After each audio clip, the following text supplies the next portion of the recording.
Why do you have to believe in lost civilization? Live in the magic of the pyramids.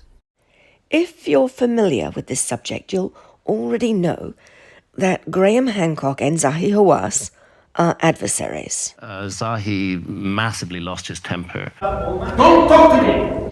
And the reasons are fairly obvious, being that Zahi Hawass works hard to prove and promote the academic line.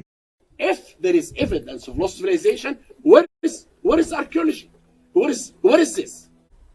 What is the culture? What is the evidence? If there is no piece of pottery that they can leave, there is no inscription that can tell us anything about this. To Mr. Hawass, it seems that any deviation from the accepted academic timeline is totally unthinkable. Tons. As I say, the pyramid was a national project of the whole nation. If you try to do it today, you will never do it because you don't have the same dedication that the Egyptian had. In my opinion, there is much more to his story and motivations than we are told, both good and bad. Other than being unpleasantly bad-tempered, I actually think he is a brilliant man who does amazing work. He is unrelenting in his work towards returning the artifacts of Egypt from around the world, and he is a great asset to Egypt as his tenacious nature achieves these sorts of goals. I am, however, of the opinion that things are not as they are painted. Here is where my conspiratorial side comes out, because I think that Mr. Hawass has discovered things that don't reach the light of day, in terms of like press conferences, etc. He strives to keep any alternative theories regarding the history of Egypt under wraps and discredited, and there's a good reason for this. And I think it's not the obvious one. Here's the nitty-gritty, in my opinion.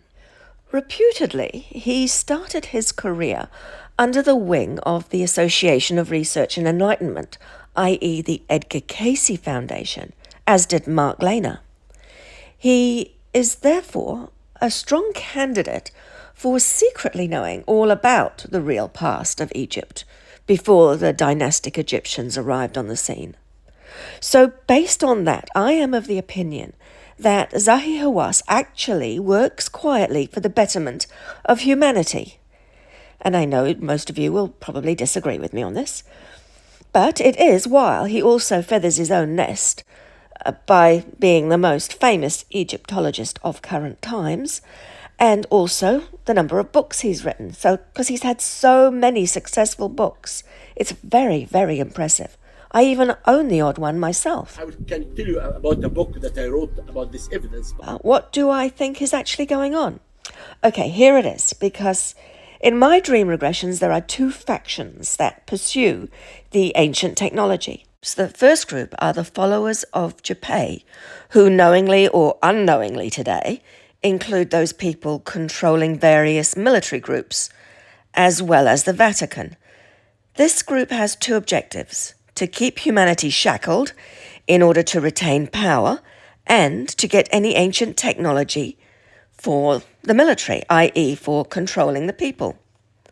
This group has a habit of sending in military or mercenary types to secure and collect items that are found to be of interest.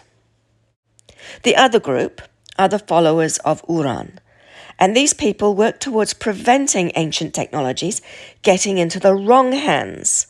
And by that I mean into the hands of people who might use that technology for destructive purposes. So either group is going to prevent the public from ever knowing what's been found, but their reasons for doing so are vastly different. I think both Zahi Hawass and Mark Lehner fall into the group that I believe are the group of the good guys. But that doesn't make it any less frustrating that we don't get to know what is really going on. And I would love to know what they've found and all the things that they're keeping silent about. The Egyptian built the pyramid because building the pyramid will make the king a god.